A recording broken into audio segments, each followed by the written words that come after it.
Local stocks shot up on Tuesday to erase yesterday's massive sell-offs. We take a look at what's behind the recent dramatic fluctuations.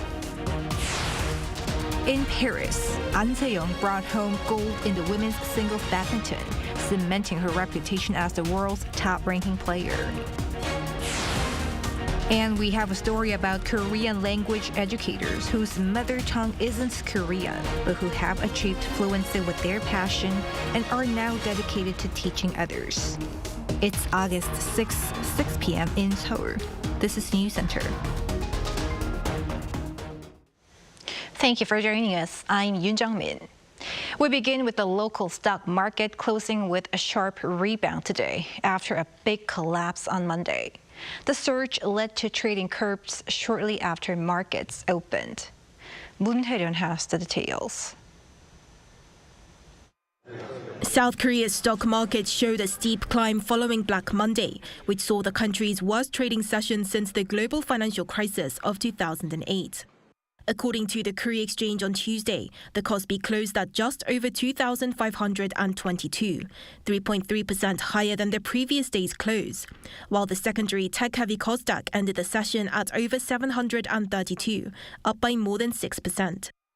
Just minutes into the day's trading session, a 5-minute sidecar trading curve was activated for both markets to prevent steep price movements as they showed rapid gains. It's the first time since June 2020 that the sidecar has been activated over a surge in the main Kospi. This comes following sharp declines the previous day with the circuit breaker trading curve activated for the first time in some 4 years. On Monday, the Kospi ended the session after falling by more than 8%, while the Kosdaq closed after shedding over 11%. Concerns of a slowdown in the world's biggest economy following on from weak U.S. employment data in turn caused widespread panic in the South Korean market, especially with the U.S. becoming the country's biggest export destination. Because of the panic that was taking place in the U.S. markets, a lot of foreign investors withdrew money from the Korean stock market. Samsung Electronics and SK Hynix tracked heavy losses on Monday, with the former falling by more than 10%, but Tuesday showed them regaining their losses. Because both Hynix and Samsung depend so much on the U.S. market, that probably had an additional effect on their volatility. To stabilize the market and calm investor sentiment, Finance Minister Choi Sang-mok held an emergency macroeconomic and financial affairs meeting with the head of the central bank, the Financial Services Commission chairman, and the Financial Supervisory Service governor. Choi reaffirmed the operation of an around-the-clock monitoring system to respond with contingency plans if necessary. Moon Hae-ryun, Arirang News. Over in the U.S., Wall Street lost more ground on Monday, weighed down by concerns over a potential recession. Shin Ha-young has more. Wall Street has suffered its worst day in almost 2 years due to fears of economic recession in the U.S. The Dow Jones on Monday fell 2.6% and the S&P closed down 3%, both marking the biggest daily drop since September 2022. The tech-heavy Nasdaq lost 3.4%. On the same day, $650 billion of market cap was wiped off the so-called Magnificent Seven stocks, 7 of the biggest performing tech stocks in the U.S. Apple closed 4.8% lower at $209.27, while chip giant Nvidia dropped more than 6% to close at $100.45. Ahead of these plunges, South Korea's stock market experienced a Black Monday with shares falling more than 8% on Monday, while Japan's stock market also suffered its biggest ever one-day loss. This comes as recent data show that the U.S. unemployment rate reached a nearly 3-year high in July, stoking fears of a slowdown in the world's largest economy. Amid rising recession fears, there are expectations of aggressive rate cuts from the Federal Reserve. Jeremy Siegel, professor emeritus of finance at the University of Pennsylvania's Wharton School of Business, suggested the Fed should hold an emergency meeting to lower rates by 0.75 percentage points, believing the rate should be around 3.5%. On the other hand, some believe that an urgent rate cut by the Fed does not seem necessary. We went from months and months of when's the Fed going to ease and how much are they going to ease this year and next, to one where growth is plunging and the Fed is behind the curve. So we've had a change in attitude. It's been based on, some weakening data. In our opinion, is the economy slowing? Yes. Is there any need for an emergency Fed cut? Doesn't look like it in our opinion. The market is expected to reassess the risk of a recession based on the new unemployment claims data coming out this Thursday. 신하영, Arirang News.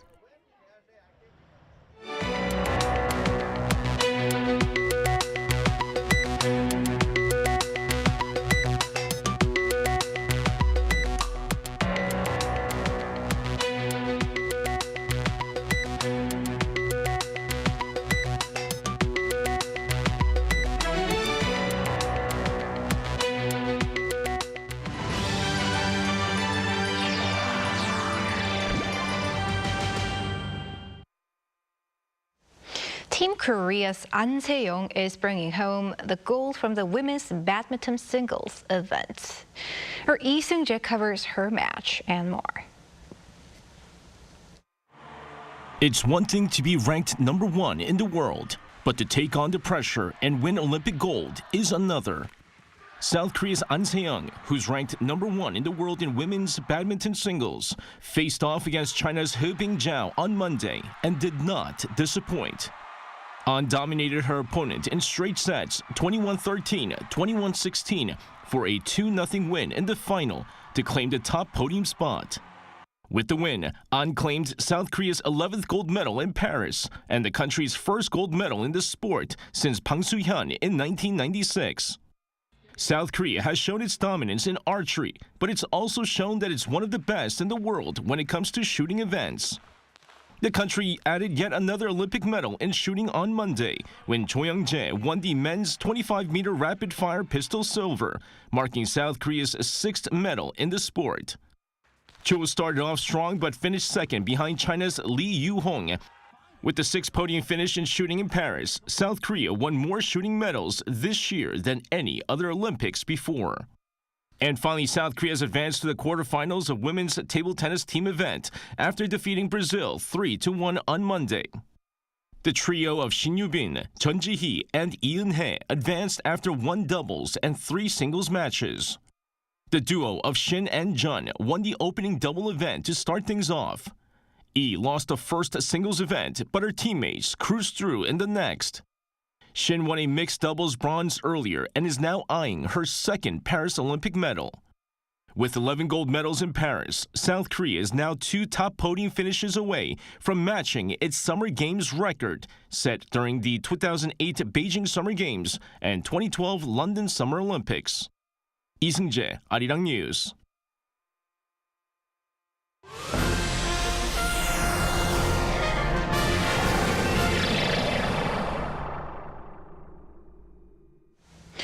As the country continues to experience high temperatures, heat-related illnesses and even death are on the rise. An Sung-jin with the updates on the scorching heat wave. South Korea swelters in an intense heat wave.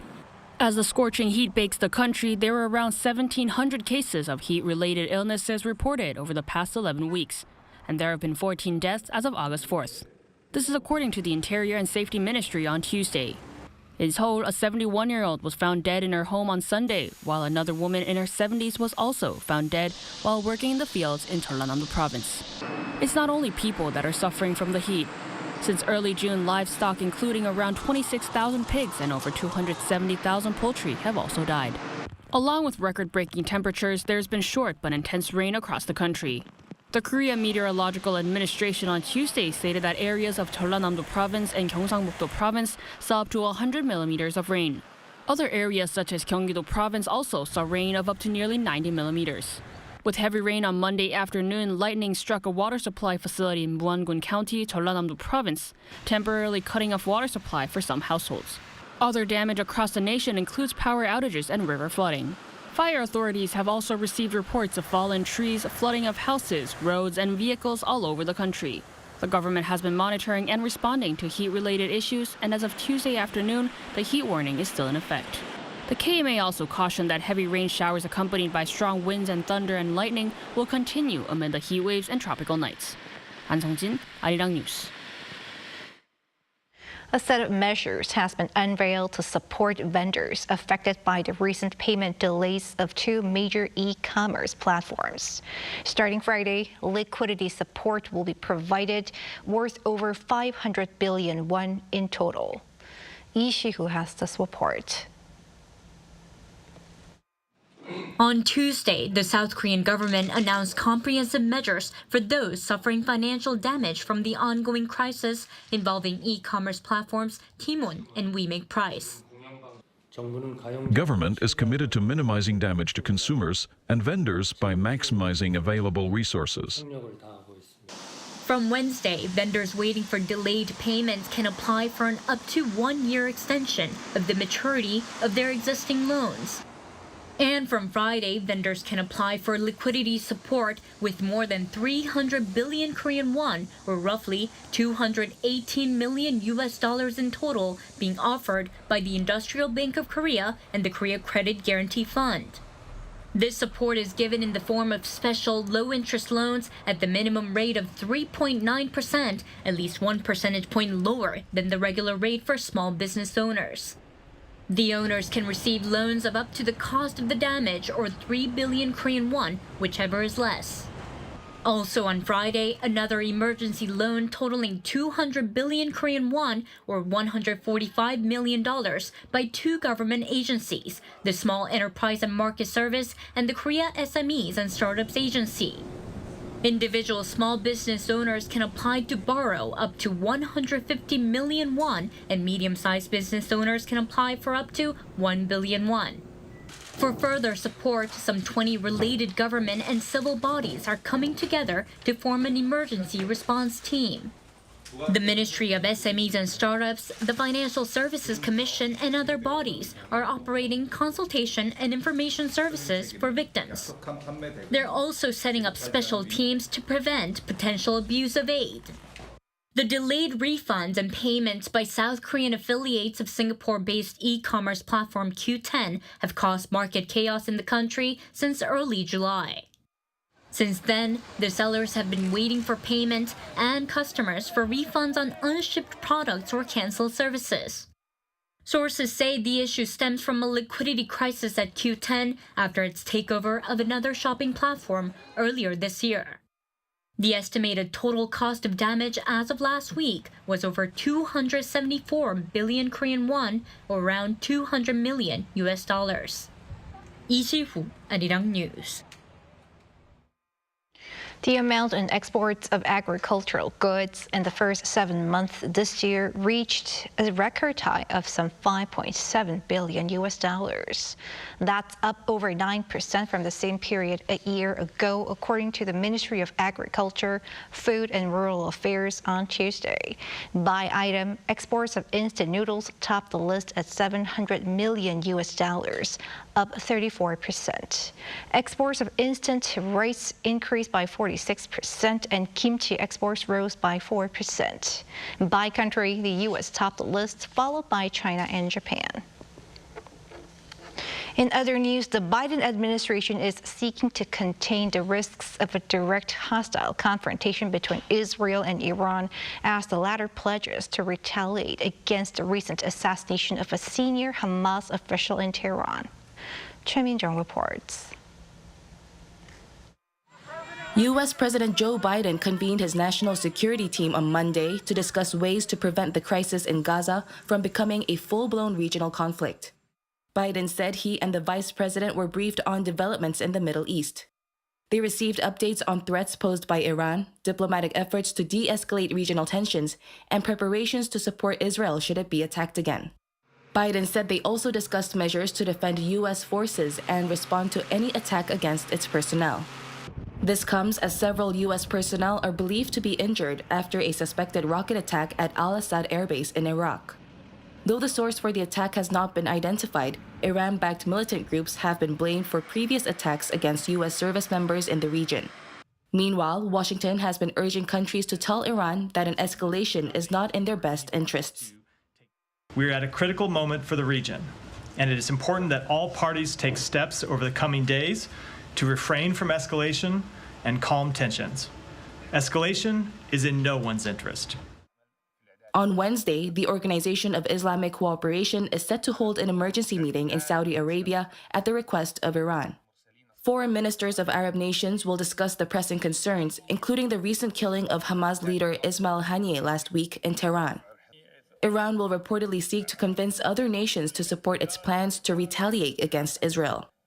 Meanwhile, Iran's foreign ministry said Monday that Tehran has no intention to increase regional tensions, but vowed harsh punishment for Israel over the assassination of the Hamas leader. Iranian lawmaker Mohammad Hassim Osmani has even called for the assassination of Israeli Prime Minister Benjamin Netanyahu. Choi Min-jang, Arirang News. On the cultural front, renowned linguist Noam Chomsky once said, "Language is not just words, it's a culture, a tradition, a unification of a community." With a growing global interest in Korean culture, the demand for learning the Korean language is also increasing. Educators who are meeting this demand in various parts of the world have gathered in Korea to share their experiences. Our culture correspondent Song Yoo-jin brings us their story. When Bai Maganbetova Dilbar first started learning Korean 10 years ago, she never imagined where it would take her. A former student at the King Sejong Institute in Kazakhstan, she was drawn to the beauty of the language and now teaches at the very place where she picked it up. Now, she has become the first foreign national to win the grand prize, the highest honor at the World Korean Educator Conference's Outstanding Educator Award. 한국어는 제 일이고, 제 과거이고, 그리고 현재이고, 제 미래이라고 생각합니다. 네, 앞으로도 한국어를 더 열심히 공부하고 학생들에게 한국어를 더 재미있게 가르칠 수 있는 그런 선생님이 되고 싶습니다. Every summer, hundreds of Korean language instructors from around the world gather in Korea for this conference. The World Korean Educator Conference is a platform to honor teachers from King Sejong Institutes worldwide who work to spread the Korean language and Korean culture. It also provides training to enhance their teaching skills. The King Sejong Institute, run by the King Sejong Institute Foundation under the Culture Ministry, is dedicated to teaching Korean language and culture to non-native speakers. With over 250 branches in more than 80 countries, the institute has seen a surge in students eager to learn Korean. This growing interest makes discovering the most effective teaching strategies crucial. Bai Maganbetova wanted to make what she found challenging when learning Korean easier, so she decided to add a fun twist. 수업 시간에 조금 약간 5분, 10분 정도 게임을 하고 학생들에게 그렇게 어휘나 문법을 설명하거나 연습을 합니다. Until Friday, these passionate instructors will learn and practice the latest techniques, including integrating the latest technology and trends like short-form content. One of the participants, Zanabek Begimai, was the first student of the King Sejong Institute in Kyrgyzstan, where she teaches now. 한국어를 가르쳐주신 선생님들의 방식대로 제가 배운 것 그대로 그냥 가르치고 있는 것 같아요. 뭐 수업 중에 뭐 한국 관련 뭐 동영상 보여주거나 아니면 뭐 드라마 같은 거 조금씩 보여주고 아니면 그 노래들 있잖아요. 애기들이童謡. The theme of this year's World Korean Educator Conference is Teaching Korean is a Wonderful Thing. Through this, participants will explore how to make learning Korean a truly wonderful experience for their students. Song Yoo-jin, Arirang News. The K-pop boy group Stray Kids were among the headliners at the American 4-day music festival Lollapalooza Chicago. On Tuesday, their agency JYP Entertainment announced that Stray Kids performed a total of 21 songs at the event on August 2nd.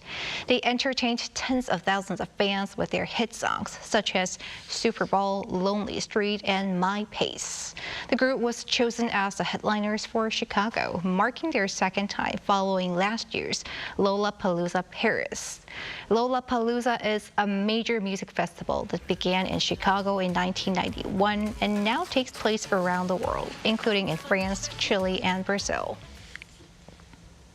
A tragic fire in June at a factory after several lithium batteries exploded has reignited debate over the risks of lithium batteries and their potential alternatives. Ian Jin explains. The batteries that we commonly use at home are single-use, non-rechargeable batteries. These are known as primary batteries. There are various types of batteries, from alkaline batteries to mercury batteries and even sodium batteries. But because of their long life, lithium batteries are the most common type of primary battery, recently replacing alkaline cylindrical batteries. The energy-efficient primary lithium batteries are mostly used in smart grid meters, communications equipment, and small home appliances like cameras. The problem is the vulnerability of lithium if it is exposed to moisture. Even a single drop of water is enough for lithium to catch fire. When lithium touches water, not only does it cause a sudden exothermic reaction, but it also heats the surrounding area and generates hydrogen gas. That generated hydrogen gas doubles the risk of explosion. But despite such risks, lithium is still the main material used in batteries because of its high energy density. With the same volume and mass, lithium batteries contain more energy and they are lighter in weight, increasing their portability. When made into a primary battery, the lithium batteries are light and have the advantage of lasting longer than other batteries. When made into a secondary battery, lithium batteries can be charged at high speed without compromising battery capacity. The reason we use lithium batteries is because they have relatively high voltage compared to other batteries, while providing high energy capacity. For instance, while existing batteries can deliver 1.5 volts, lithium batteries provide a higher voltage of about 3.7 volts, which is why more lithium batteries are used. But scientists around the world, including those in Korea, are working to develop an alternative to these lithium batteries. So far, alternatives include sodium-ion batteries, zinc-air batteries, and vanadium redox batteries, which are all secondary batteries. But due to their energy density and price, experts say that these are all far from being the battery of choice in the industrial field. 이은진, Arirang News.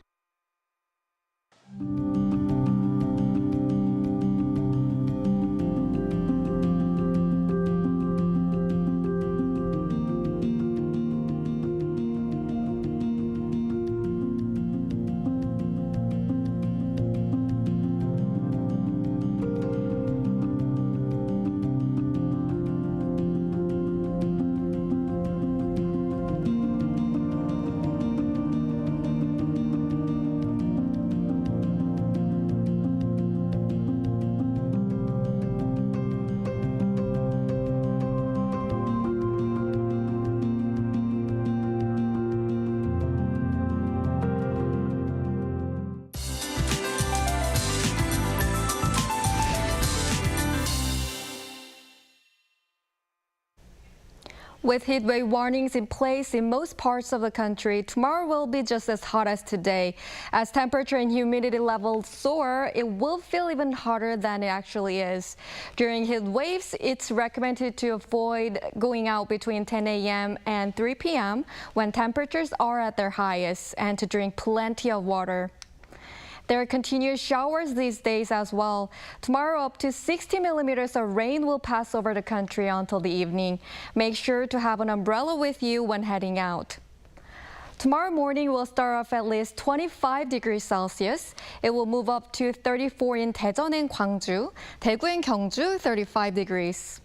It will rain in the Seoul metropolitan area this coming Thursday. That's all for Korea. Here are the weather conditions around the world.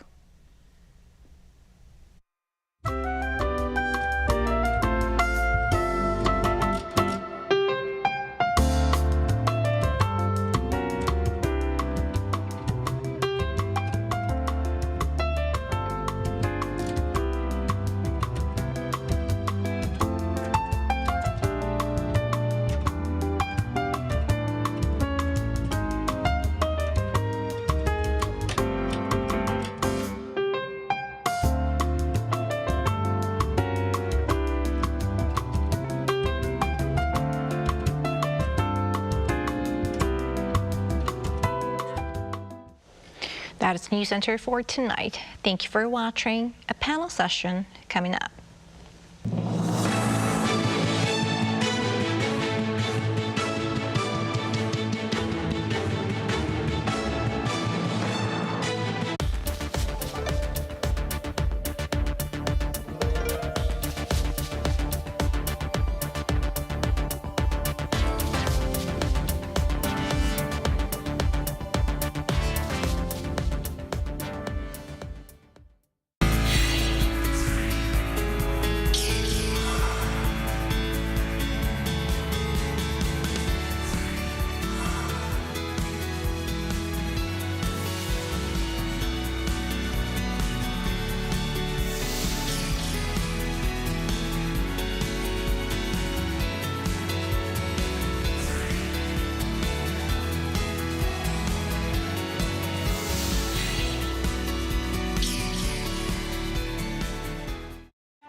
저는 대한민국 영화감독 윤정훈입니다.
Feel like a young wave. Where's the VIP? Like a trova. Asian drunk, yeah. They call it poop, yeah. We hit the poop, sounds like cool, make that boom, yeah. Born and cry, yeah. Cha-cha cool, We hit the poop, sounds like cool, make it new, yeah. Asian drunk, yeah. They call it poop, yeah. We hit the poop, sounds like cool, make that boom, yeah. Born and cry, yeah. Cha-cha cool, We hit the poop, sounds like cool, make it new, yeah. 널 소리 뱉 마치 드럼바지 비트리 랩 우린 한국 스럼의 멋을 대표 세련된 촌스러움 이거지 됐어 야 달라 억지 같은 멋은 버리고 새 멋을 땡겨 야 당황스러운 무대 구성을 치우고 기본이 챙겨 야 방황 하늘 동서 누가 보기에도 멋이 없어 소리 빼는 기본이 되는 복잡고 니들에게 보여줘 생이 흔치 않은 no got a lot of sweat 이거 멋있고 차분한 shit rap 때려박는 unbalance 이거 멋있고 안 그르르칵칵 대신 퉁퉁 울린 소리 check it back chiller 전에 소리하게 비 배설은 아프고 치지만 Asian come yeah they call it boom yeah we hit the pool sounds like cool make that boom yeah born and quiet yeah.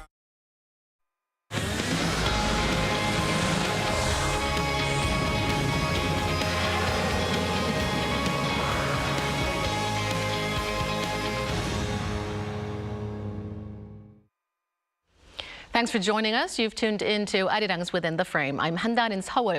With financial damage caused by the liquidity crisis of e-commerce platforms, TMON and WeMakePrice expected to reach over 1 trillion won, or roughly $730 million. The government has rolled up its sleeves to support affected businesses and enforce new rules to prevent similar crises. As the investigation continues by the prosecution into payment delays, a Seoul court has granted the two cash-strapped companies 1 month to seek debt restructuring on their own. What caused the payment crisis? How will the restructuring and court proceedings unfold? And what lessons does Korea need to learn from this? On today's Within the Frame, we take a deep dive into the TMON and WeMakePrice crisis with Professor Kim Yong-jin of Seogang Business School, who joins us via Skype. It's always great to have you with us. Good evening. Also with us tonight is Kim Se-wan, professor of economics at Ewha Women's University. Always great to see you. Thank you for having me today. All right, Professor Yong-jin, let's start off with you. First, give us a rough estimate of the financial damage caused by the snowballing liquidity crisis of TMON and WeMakePrice. Right, it's really like a snowballing crisis, right? According to the Korean government, I'll be a little bit conservative. And delayed sales payment from online shopping platforms, TMON and WeMakePrice, will surpass 800 billion won. That's around 853 million US dollars. The current overdue payment amount is about 210 billion won. That's about 153 million US dollars. But it will be at least 800 billion won after transactions between June and July are included. This amount makes sense to me, considering pre-settlement loans by banks to sellers are about 1.2 trillion won last month. Pre-settlement loans allow sellers on e-commerce platforms to receive their sales proceeds in advance from the bank, which collect the settlement fund on the settlement date. The government announced a set of measures today to support customers and sellers affected by the crisis, which include completing refunds for customers who bought general products through TMON and WeMakePrice by this week. And we'll discuss more in detail about today's announcement. But before that, Professor Yong-jin, the travel industry was the hardest hit by the liquidity crisis. What's behind this? First of all, I feel very sorry for consumers who purchase travel package product, to lose the opportunity to enjoy the summer vacation and suffer this trouble. There are basically two factors which made TMON and WeMakePrice sell the travel package product the most, with lots of promotions, which caused the hardest liquidity crisis to the travel industry. Firstly, the payment volume of the travel package product per transaction is relatively larger than that of any other product sales. In particular, people are used to go on travel with family or friend, which makes the payment volume per transaction larger. Secondly, the settlement due for travel package product is very beneficial to the shopping platforms. And for the case of product sales, the merchant will get settlement money from the platform about 2 months later after sales. However, in the case of the travel package product, the sales date start at the day the consumer actually go on the travel, not the day of the payment or contract for the travel. The platforms, can hold the money from the customers. Actually, the payment date to the settlement date. If the consumer, make the contract earlier, the platform can use the money longer period of time.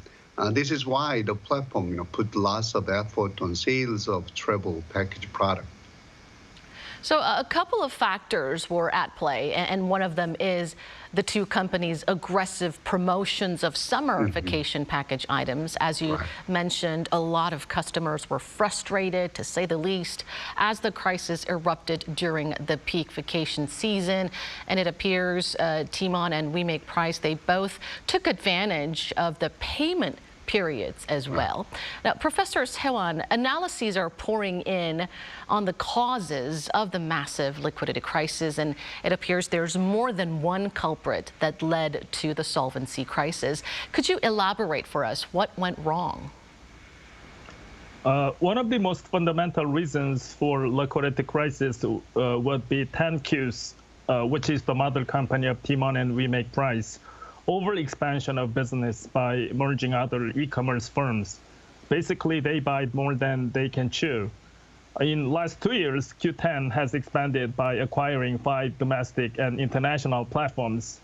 For example, in September 2022, Q10 acquired TMON, followed by Interpark Commerce and WeMakePrice last year. This year, they also acquired the U.S. shopping platform Wish, and through its subsidiary Interpark Commerce, also purchased AK Mall, the online shopping mall of Arirang Group. However, the general view on Q10's aggressive expansion by acquiring unprofitable companies has ultimately led to a liquidity crisis.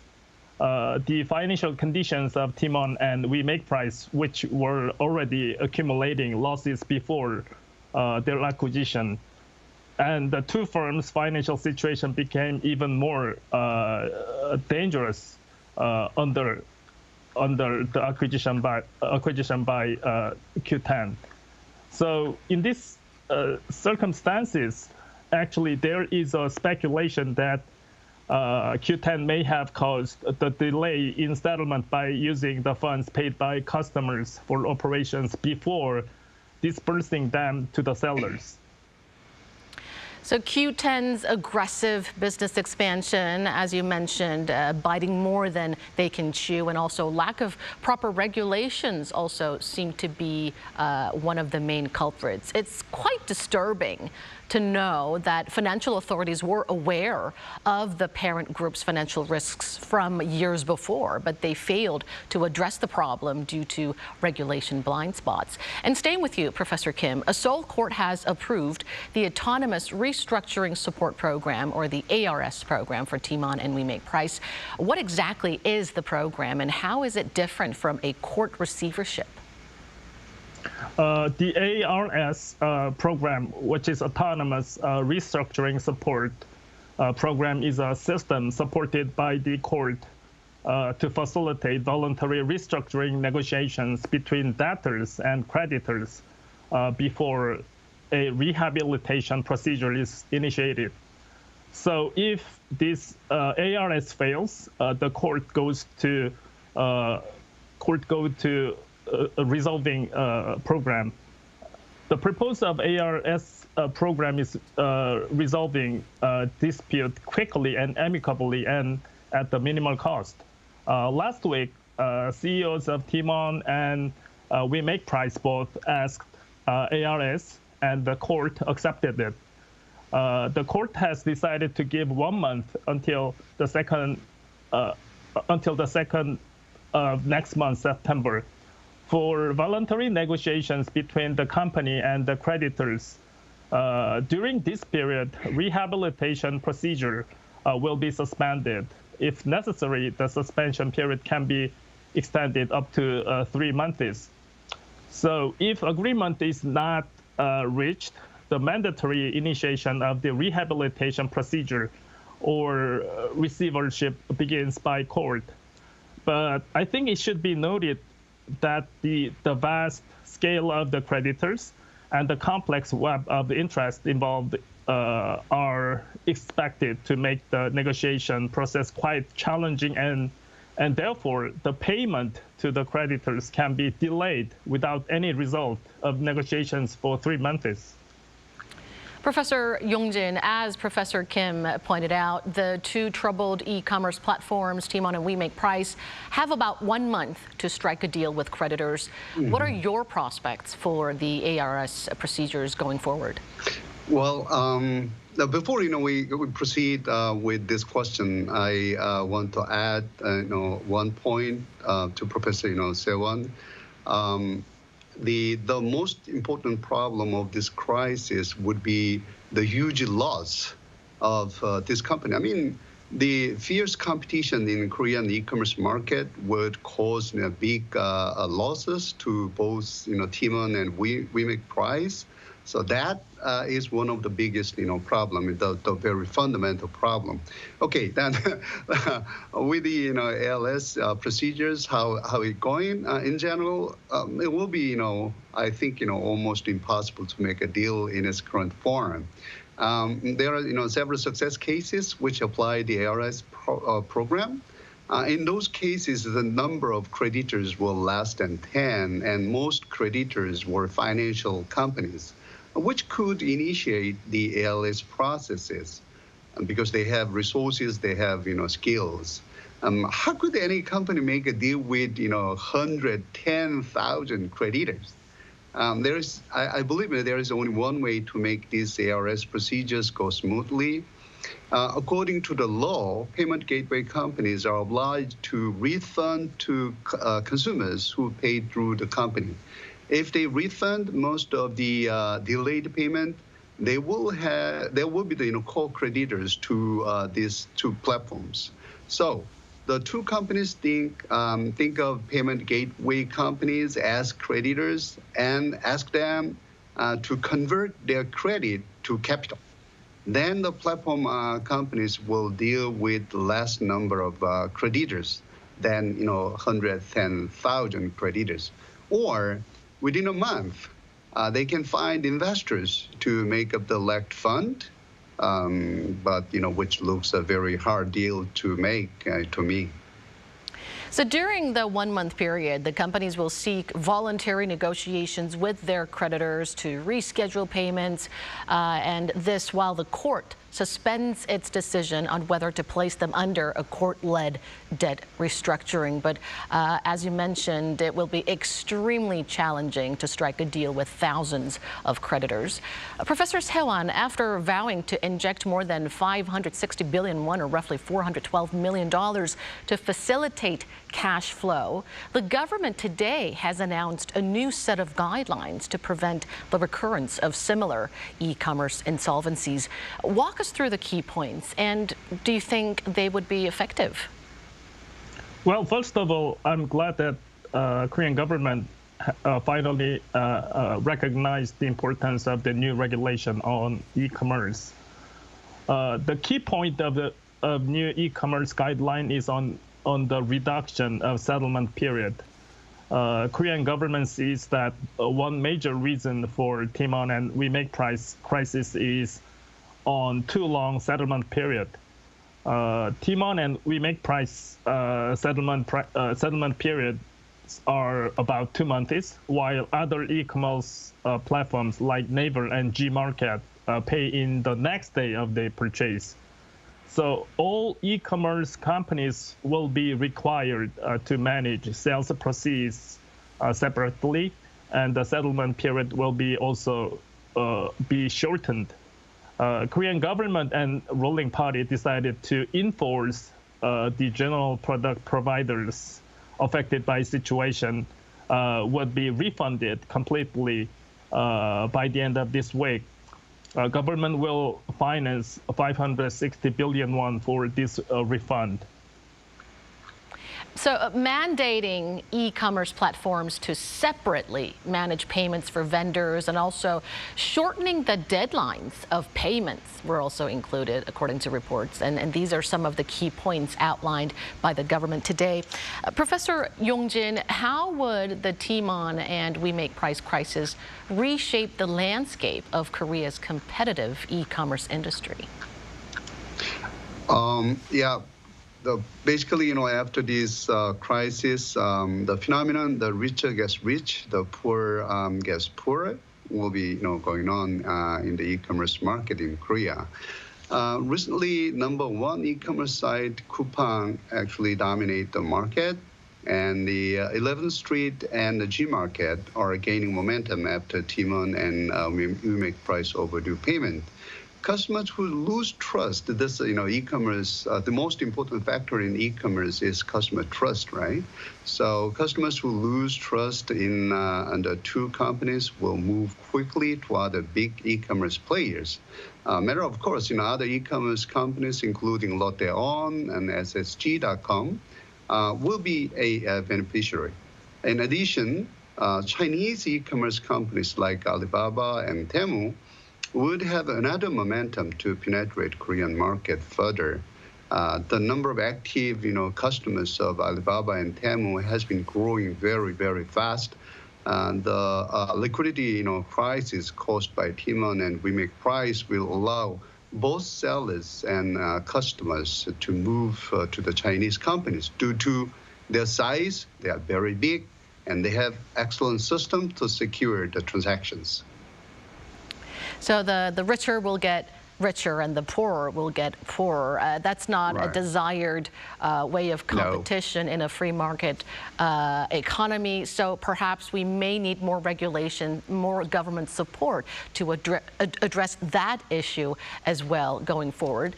Professor Seo-an, now switching gears to stock markets, because this is important. South Korean markets marked its worst session since the global financial crisis of 2008 on Monday, with circuit breakers activated for the first time in 4 years. But today we saw another sidecar trading halt shortly after the market opened due to a rapid surge as Kospi rebounded to previous levels to close at 25.22. How do you see this? Well, I believe that domestic stock market is much dominated by thin psychology of investors these days. So market volatility increase is accelerated even with small news. Last Friday, Kospi dropped by 3.5%, and then it further decreased by 8.8% yesterday. The accumulated return over 2 trading days is 12.5%, which is one of the largest drop in history. After 2 days drops, domestic markets Kospi rebounded by 3.3% today against yesterday's drop. Quite a few negative factors are overlapped in domestic equity market, like worsened employment in the United States, escalating geopolitical tension in Middle East, bubbles in AI stocks like in NVIDIA's, and Bank of Japan's base rate increase. But even with these all negative factors, we shouldn't have this much drop in equity market because market is facing near interest rate cut by Bank of Korea. These huge ups and downs of stock market reflects investors' super sensitive psychology without direction. I believe that when U.S. Fed cuts its base rate in September, and then when Bank of Korea cuts its base rate in October, domestic market will be more stabilized. And Dr. Yongjin, Wall Street also suffered its worst day in almost 2 years on Monday, with leading share indices like the S&P 500 and Dow Jones Industrial Average tumbling in volatile trading. Is the U.S. really heading for a recession because those volatility was mainly stemming from U.S. recession fears? Well, I don't think the U.S. economy is heading for a recession at the moment, even though we see, several bad news like a slowdown in hiring and consumer spending and weak report on manufacturing and construction. The U.S. economy has accelerated this year. The U.S. GDP growth, jumped to 2.8% in the second quarter, which exceeded the past forecast. A recession is typically marked by 2 consecutive quarters of negative GDP. Even though July's job report was disappointing, it may reflect just 1 month's data, and depressed hiring figures in July could have also been impacted by Hurricane Beryl. the tumbling stock price is maybe caused by several factors rather than the economic recession itself. Firstly, Bank of Japan increased the base interest rate to make the Japanese yen stronger. So yen carry investment will be expensive, and then the loaners, will sell stock to repay their loans. Secondly, stock market, trading is now affected by algorithm trading. This is one of the most important factors. Computers trade, based on specific rules and algorithms, so that it could increase the volatility. Thirdly, I think this is one of the important factors. The high expectation of investors on AI investment could not be met. The disappointment about the performance of AI companies and may cause a weak market. So we may have to really think deep. That recession will really come. It's separate from the expectations of interest rate cut.